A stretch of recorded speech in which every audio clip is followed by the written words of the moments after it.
Hi, everybody. As everybody gets settled in today, I'm sorry we're a couple minutes late. We had some upgrade issues last night, but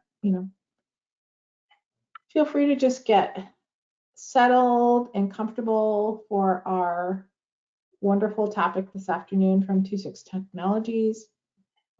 It is 1:03. I'm going to give another minute as everybody is being allowed into the webinar. And then we will get started. So hang out for just another minute or so. Thanks.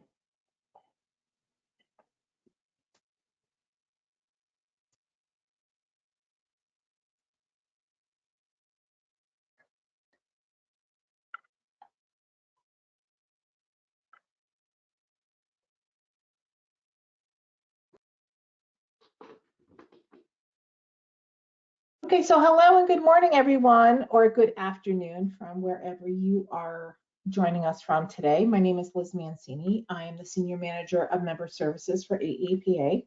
Welcome to today's webinar, Securing the Ports from Unknown Threats, how the New York, New Jersey Port Authority is CBRN Prepared, hosted by one of AAPA's newer members, TwoSixTech Technologies. Welcome to AAPA's fourth member hosted webinar of 2023. And we have more exciting programs planned for this year. So if you're interested in learning more about additional upcoming AAPA events, please hang around for just a few minutes following the conclusion of the presentation. And I'll be happy to share with you some of the additional ways that you can engage, learn, and network over the next several months through AAPA. Since meeting in person was initially difficult during COVID, AAPA added a benefit for new members to allow them to host a webinar to present themselves to the members and showcase their expertise and thought leadership. So we are excited to hear what our experts from TwoSixTech have to share with us today. If you're joining us today and you are not yet an AAPA member, but would like an opportunity to present a webinar as a new member, as well as other opportunities to get in front and build relationships within our port and other industry supply chain members, I will be sharing contact information at the end of this presentation. We will be happy to take your questions at the end of the presentation, so feel free to post your questions in the questions box as you think of them, or afterwards, when we get into the Q&A session. So let's get started. I'd like to introduce you to our presenters today, Craig Clark and Caleb Randalls of TwoSixTech Technologies. Craig Clark is the Director of Sales for TwoSix for the Sigma product team and is responsible for the strategy and execution of the Sigma product's commercial growth. Prior to joining TwoSix Technologies, Craig was Executive Director of the Department of Veterans Affairs at Lumen Technologies, supporting the agency's vast telecommunications, networking, and cloud requirements. Craig spent 4 active service years in the U.S. Navy on board the USS Eisenhower, stationed in Norfolk, Virginia. After living in Northern Virginia area for over 20 years, he and his wife, Stephanie, and sons Dylan and Logan moved to Charleston, South Carolina. Caleb Randalls is Project Manager for TwoSixTech and is responsible for planning and operations involving the Sigma platform. Caleb retired from the U.S. Air Force after 20 years of service, and 12 of those years were spent in the U.S. Special Operations Command. Caleb has spent his time at TwoSixTech supporting multiple customers, including the Department of Homeland Security, the Department of Energy, and the Port Authority of New York and New Jersey. He has supported large-scale operation events such as the Indianapolis 500 and multiple research and development exercises. Caleb is married to his wife, Lindsay, and has 2 sons, Dalton and Bowden. Now that the introductions have been concluded, I will go ahead and turn it over to our speakers, Craig and Caleb. The mic is yours. Thank you, Liz. Appreciate that. And Welcome, everybody. Glad everyone could be here today. Thank you for this wonderful opportunity. We're very grateful. We do some incredible things, some incredible work we're doing today for the New York, New Jersey Port Authority. And we're going to talk about that in detail. Caleb has spent the last couple of weeks up in New York City with the team, so he's got some really good information to share fresh off the press. So we're excited to be here today. We were also just in Boston 2 weeks ago for the Smart Port Conference. Great turnout there. It was great to see a lot of people at the conference. Had a lot of great conversations. We're really excited to be a member of the AAPA and this opportunity to talk a little bit about what we do and what we do to support. So Caleb, if you go to the next slide here, I'm just going to spend a few minutes and introduce the company, who we are. Many of you probably have never heard of us, and that's quite all right. We kind of work behind the scenes with a lot of our customers, but we're doing some really great innovative work. Once I do a quick intro, we're going to turn this over to Caleb, and he is going to walk you through the capabilities, the solution, the product that is being used currently today there at the Port Authority, New York, New Jersey, and talk about that and how it can be applied at other ports. And we hope that you see some value here and want to talk to us afterwards. So we are working closely with the government liaison team at APA to learn about how grants can be applied to bring this solution to the different ports. So we're capturing that information, and we'll make that available as we learn more here in the next week or two. So next slide, please. So TwoSix is a very unique company. We really focus on innovations that are helpful to our customers. We're solving real world problems, and a lot of the technologies that we bring to the table are a result of the innovation that we have and the collaboration that we bring to our customers, and learn what their problems are, unique challenges, and bring our solutions to the table. And we do this through a combination of professional services, and now with these products that we have created as a result of solving these problems for our customers. So we're very open to the collaboration process, working with our customers. While we are a small group, we are large in the sense of the contracts that we hold and the work that we do across a wide plethora of customers and install bases. So if you go to the next slide, please. As you can see here, we're very good at critical missions across, like I said, a very wide swath. We do a lot of work around the research and development areas, which is where a lot of the technology and capabilities come from. Very smart people that are working alongside a lot of the research labs, DARPA, for example. And these expertise solutions, along with our customer and our expertise, get brought to the field and are deployed, whether it's for the warfighter, whether it's for our first responders at a state and local level, working on programs like Secure the Cities, which is a collaboration of both not only Homeland Security, but with different cities across the United States that are working with their local fire department, police department, to collaborate and bring a more secure environment. The port authorities also follow right in line with that, with the work we're doing today. Also with the Port Authority police, the local, state and local first responders, and what we bring to the table. So we're very excited. I hope you can see that this is a very thought out solution, and it addresses a very, very unique need. If you go to the last slide for me.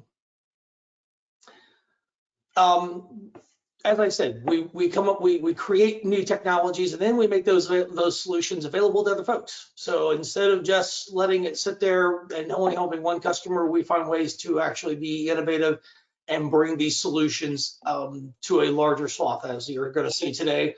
We're going to focus on Sigma today, which is the security solution that New York, New Jersey Port Authority is leveraging, but there are other capabilities here. When you receive this, deck later today. Those will be hyperlinks you can click on. If you have any questions, you feel free to reach out to me or Caleb directly. And we also have new capabilities, so stay in tune with us because we have new capabilities we're always looking to bring to the table. One particular is a reverse engineering technology that's soon going to be available that will allow us to monitor and evaluate firmware and hardware that's being deployed for vulnerabilities. So when you're thinking your cranes and things of that nature, this could be something else that could be very applicable to the Port Authority world. So that is a quick overview. I didn't want to spend too much time there, but just kind of introduce who we are and what we're doing and how we became to be. So I'll stop there, pause. Any questions, Liz, on the chat before we turn it over and get into the true meat and potatoes of why we're here? Nothing yet, so go right ahead. Awesome. Caleb, I'm going to turn this show over to you. Okay, great. Thanks, Craig, and thank you, Liz, for the introduction. I said I'm Caleb Randalls. I'm with TwoSixTech, and as a company, we've been performing on the Sigma Plus programs since their inception around 2015. And today, I just want to go through kind of the purpose and the concept of the system. I'm going to briefly touch on Detect, which is our web-based user interface for Sigma. So when we talk about Sigma, it really breaks down into three large pieces. So you have sensors that are collecting information about the environment. You have a backend cloud where all that sensor information is then transmitted to, ingested, processed, curated, analyzed, and stored. And then finally, you have Detect, and that's the system front end where all that information is displayed. And what that trio really allows for is the automated alert, RadNuke, ChemBio sensor data access anywhere. We're a web-based user interface that you can get access to the information basically anywhere you have an internet connection. This also gives us the capability to automate those alerts to the medium of your choosing, whether that be SMS or email. And then bullet two, we reduce operational burden. The system has been deployed for several years operationally, supporting large-scale law enforcement organizations in the US and overseas. And as more sensors, as you deploy more sensors, you get more alerts, but you don't necessarily have more manpower to respond to that. So what we sought to build was a system that provides the most accurate info to the user on the ground and your command and control in almost near real time, so that officers can respond to the alerts that actually matter most. And on that note, we don't just ingest the sensor readings, but also sensor health states. So we know if a sensor is having issues and the alerts coming off of it may or may not be viable. And we'll show that more when I get into the detect portion here later. Bullet three, we increase response effectiveness by blending data pictures for primary screening and response assets for that total picture. So the reach back ability for command and control to dispatch secondary assets and the data coming from the sensors goes to Sigma during surge. So it will directly, so we can send that directly to the Department of Energy. Additionally, as part of a trial, we're creating the ability to push directly to the DOE triage, which is the Department of Energy's section that actually looks at some of these alerts coming off of them and makes a decision of whether or not they're actually a threat or not. And then bullet four, streamlines and enhances operational and programmatic management. A big part of Detect is the inventory management. So all historic data is saved, and this allows for pre-packaged report exporting. So when we talk about reporting to DOE triage, that's one of the things that we're trying to streamline that burden. It'll also give out usage statistics. I just packaged up a 1.5 years worth of alerts and statistics for Port Authority in the last couple of days for them to do a presentation on their usage to their command and control. So you see a lot of things blend together. Down at the bottom, this is the tenets basically that Sigma and Detect were created off of. So we support tens of thousands of sensors streaming simultaneous data, and we're talking about large amounts of data. So the system is very flexible, it's very scalable. We can go from 10 sensors to 1,000 sensors very quickly, very easily, based on the way that back end is built. We provide near real time. We are less than a second delay on all of our data coming in. Continuous real-time operations with minimal downtime. We constantly monitor to make sure that the system is not going down. If there's anything that happens with it, we have developers that are on call to make changes immediately. We might want to make it as easy to use as possible with minimal support or training required. We maintain all of our historic sensor data, so we don't ever get rid of any of the data. And that's one of the things when this was created that we were very focused on is taking all that historic data so you can build kind of a good picture of what's going on in different environments. We embrace automated algorithms, so we have algorithms that run based on what type of sensor it is to provide plume analysis for ChemBio, and then also aggregate the rad nuke alerts that come in. And then we adhere to all cybersecurity requirements. We're very focused on security, and I'll get more into that when I get more into the detect side of things here in a second as well. So the different operational advantages, I covered a lot of this on the previous slide, so I'm not going to just read through the slide, but this really goes to how, again, we're streamlining to be more operationally focused, and then able also to reduce that burden on the different customers that are out there. And as you can see, some of the things down there in the bottom, we're currently doing full-time operations out of Maricopa County, Scottsdale, Phoenix, with Chicago, Boston, and the National Capital Region coming online for full-time operations later on this year. And then also full-time operations with the Port Authority of New York and New Jersey, and DHS's support to large-scale events through their countering weapons of mass destruction, mobile data detection teams. So this is the user interface for Detect. This is the main map screen. I realize there's a lot of stuff going on here, but a couple of things that I want to point out. So if you look in the top right, you'll see viewing demo. So within Detect, we have this concept of instances, and what instances really are is it's a way for us to compartmentalize all the data, and we do that whether it be geographically or we do it by the different organizations that use this. Some organizations have multiple different instances. So for instance, Port Authority of New York, New Jersey has 12 different instances that they use depending on where the location is, so they can break stuff up. And we can have the ability to give permissions to the users to see all of that or just some of it. And we're very cognizant of protecting that data as well. So as I go through these, you're not going to see any real world operational data on these slides because again, we protect our customers' information, but this does give some highlights into how the system functions and some of the capabilities that it offers. So like I said, up at the top, this is one of our demo instances. Just to show on the left side there, you have the different alerts that have come in. We have the isotope that was associated with them. We have the time. There's a dose rate there associated with that. And again, I don't want to get super technical into detail. So if anyone has specific questions on some of the more the tech or tactical side here, please feel free to ask. I don't want to bore everybody with a whole bunch of rad nuke technical talk. But as you see, all this information is also displayed here on the map page that gives us the different locations of where these alerts have been seen. And then over on the far right side, we list things out by device. So we connect the device to the system, and then the sensors are connected to the devices, and they share all of their information. And what this allows us to do is and I'll show this here in just a second, is we have different health states for these different sensors and different devices. So I can go in and look at how often the demo phone that's connected there has been charged, or I can actually look at that D3M is actually the sensor, and I can look at the charge on the sensor as well. So I'm getting all the information from anything that's connected to the system. And again, we're able to do that with some very talented backend developers that build the different sensor profiles to be able to integrate into the system.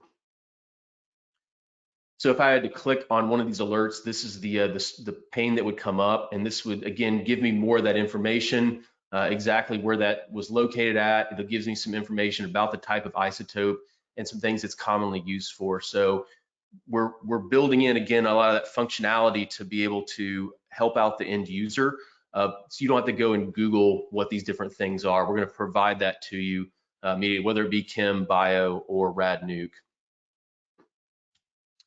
This is when I talk about the sensors, this is one of the screens, so I can actually pull up this sensor chart, and I don't have all of these expanded out, but I can actually look at the gamma counts that are coming off of the that isotope and see exactly what time the sensors were actually getting dose rates off of there. And then as well, I've got highlighted there as well. I can look at the battery charge, so I can see that that device, as it was getting that last hit, was very low on battery. Something else that's important to see here too is if there are error codes that are going on with those sensors, it'll actually show up here. So if I'm getting constant alerts from one sensor and I go in and I look and I see that there's some type of error code going on with that sensor, I don't necessarily need to send someone there to respond to a radioactive isotope. I probably just need to send someone there at some point to reset that sensor or to clear that error code on it. So again, it's a force multiplier in that you can look and see what things you need to care about and what things can be safe for later on down the road. And then I talked about the reporting as well. So there's a C2 case of this where someone's sitting inside of a C2 section, or someone is constantly monitoring this and enabling for a small group of people to be able to understand like a bigger picture of what's going on with the sensor network. Or if someone is out there in the field using it, they can open up a laptop. And then from the management side, we're able to pull all these statistics. So I can see for these different, for the full instance, the different sensors that were out there, the hours that they reported within a month. I can expand that out to, like I said, we did a full year and then plus another 6 months for PAPD. I'm able to see all the different alerts that those sensors gathered over that month time frame.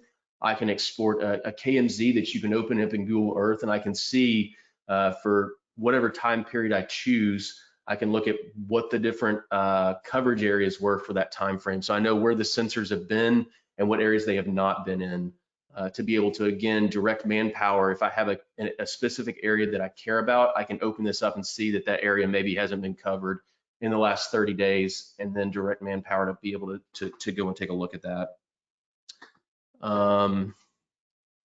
And then on the other coverage map here, again, like this is part of what exports is both a PDF and a PowerPoint. So we're able to export in a variety of different formats: thrift, JSON, CSV. So we can export an Excel spreadsheet that has all of this on it as well. I think that's most of what I wanted to cover from the DTEC side of it. And I know I went through that pretty quickly, but I wanted to make sure we save some time for questions from folks that anything that folks have. The other thing I'll mention is that, I've talked a lot here about RadNuke, ChemBio type sensors. The way the system is set up, and because the scalability that we have, we're really sensor agnostic. So we don't necessarily have to do RadNuke. That's what the original DARPA program was funded through to do these. But anything that sends off data, we can integrate into the system. It's just a matter of building those sensor profiles. And then I think that the power of what you can do with this from both the reporting and then just the overall health state management of the different sensors that are integrated in is pretty powerful. So again, I'll open it up for questions there.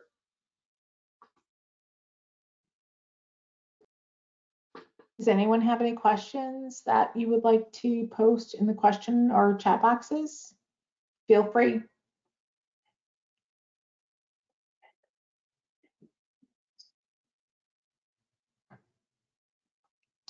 Nothing at this point. Craig, do you have anything you'd like to follow up with? I think Caleb did a great job. It is the use case today that's being used by New York, New Jersey Port Authority is focused on the sobriety aspect. And I say, as Caleb said, that is something that was by design. The capabilities itself can extend much further, much greater. So if there's interest in wanting to have further dialogue around what, maybe specific requirements, I think one of the things we heard up in Boston is if you've been to one port, you've been to one port. So we're very aware that every port's going to have a slightly different requirement or set of needs.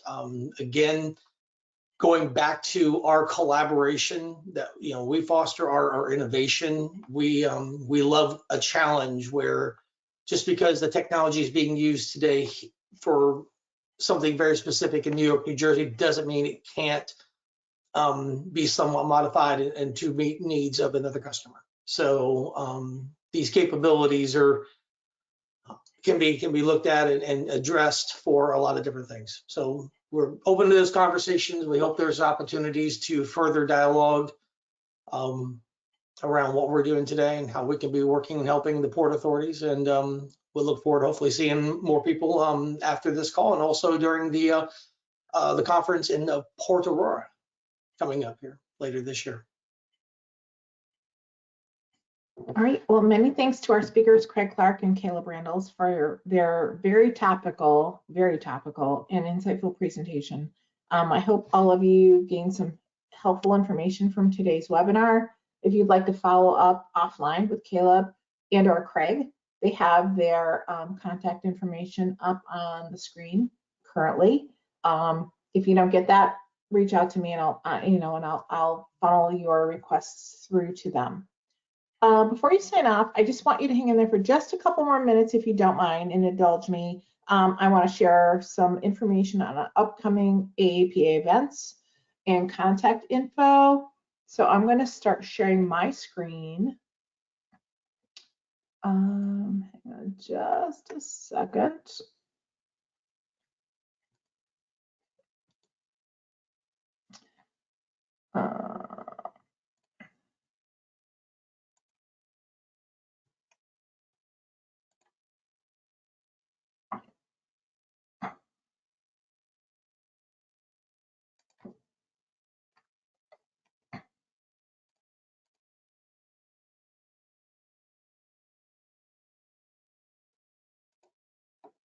I hope you can see my screen. I am on our website, our AAPA website, and I want to talk to you about our upcoming events.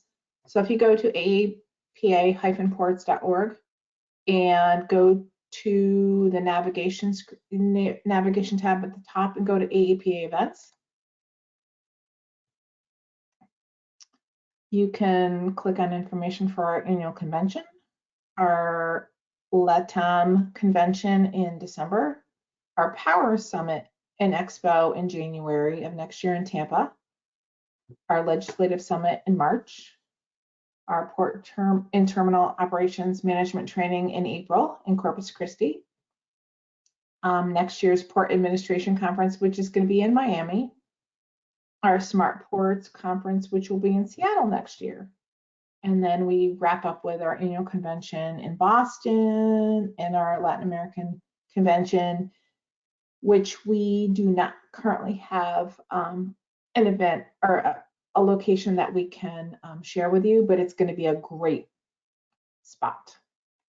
So one other thing I wanted to follow up with and finish with is our newest member of the AAPA team is Greta Casey. She is the Director of Membership Sales and Membership and Event Sales. So if there's anything you would like to talk to her, if you are not currently a member, please reach out to her at this at her email gkc@aapa-ports.org, or if you are interested in sponsoring or exhibiting any of our upcoming events, she'd be more than happy to help you. If you are currently a member and want more information on your membership and your membership benefits, reach out to me, L. Mancini at aapa-ports.org, and I will be more than glad to, if I can't answer a question for you, I can direct you to the right person on our staff. So this concludes our program for today. Thank you all for your time and attention. And thanks again to our speakers, Craig Clark and Caleb Randalls, for sharing your knowledge and expertise with us. And I hope you enjoy the rest of your day. Take care, and we'll see you at our next member webinar. Thank you.